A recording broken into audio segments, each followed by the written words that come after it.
అందరికీ hi guys. So ఈ వీడియోలో ఏంటంటే లాస్ట్ వీక్లో ట్రెండ్ అయిన టాలీవుడ్ అప్డేట్స్ ఏంటో చూద్దాం.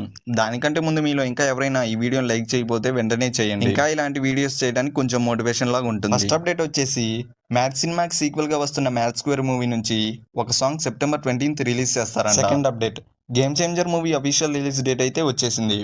December 20th, 2024 రిలీజ్ అంట. థర్డ్ అప్డేట్, ఈ వ్యక్తి గుర్తున్నాడా?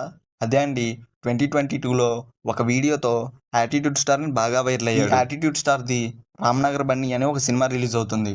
ఆ సినిమాకి సంబంధించిన టీజర్ను కూడా లాంచ్ చేశారు. మీలో ఇంకా ఎవరైనా చూడకపోతే చూడండి. ఫోర్త్ అప్డేట్ వచ్చేసి లోకేష్ కనకరాజు డైరెక్షన్లో రజనీకాంత్ గారు మెయిన్ లీడ్గా కూలీ అనే మూవీ తీస్తున్నారు. ఈ మూవీలో నాగార్జున గారు నెగిటివ్ రోల్ చేస్తున్నారు అనుకుంటా. కూలీ మూవీ షూటింగ్ సెట్ నుంచి నాగార్జున గారిది ఒక వీడియో లీక్ అయింది. ఆ వీడియోలో నాగార్జున గారు వైట్ సూట్ లో సుత్తితో ఒక అతన్ని కొడుతూ ఉంటారు. రాచకం అసలు. ఆ వీడియో ఇక్కడ చూపించడం కష్టం, స్ట్రైక్ పడుతుంది. మన ఛానల్ ఇన్స్టా పేజ్ లో స్టోరీలో ఇంట్రెస్ట్ ఉన్న వాళ్ళు ఒకసారి చెక్ చేయండి. Instagram page link comment box లో పిన్ చేశారు.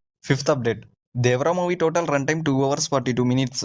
ఫస్ట్ 2 hours 57 minutes అన్నారు. మరి ఏమైందో ఏమో కానీ 15 minutes ట్రిమ్ చేశారు. రిలీజ్ ఈవెంట్ కూడా September 22nd అంట. చీఫ్ గెస్ట్ గా ఎవరు వస్తున్నారు కింద కామెంట్ చేయండి. సిక్స్త్ అప్డేట్, మొన్న మనం అనుకున్నాం బాలయ్య గారి కొడుకు మోక్షు TFIలోకి PVCతో ఎంట్రీ ఇస్తున్నాడు. అయితే మోక్షుది PVCలో ప్రశాంత్ వర్మతో ఫస్ట్ ఫిల్మే 100 crores బడ్జెట్. ప్రశాంత్ వర్మ 50 కోట్ల బడ్జెట్ తోనే హనుమాన్ మూవీ VFX వర్క్ తో ఆడియన్స్ ని చాలా బాగా ఇంప్రెస్ చేశాడు. మరి ఈసారి బడ్జెట్ 100 కోట్లు. సెవెంత్ అప్డేట్, రీసెంట్ గా జానీ మాస్టర్ మీద ఫైల్ చేశారు. ఈ న్యూస్ మీకు తెలిసే ఉంటుంది. అయితే అల్లు అర్జున్ గారు వాళ్ళ గీతా ఆర్ట్స్ బ్యానర్ లో పూనం కౌర్ కి ఒక అప్కమింగ్ ఫిలిం కి కొరియోగ్రాఫ్ చేసే ఛాన్స్ ఇస్తా అని హామీ ఇచ్చారు.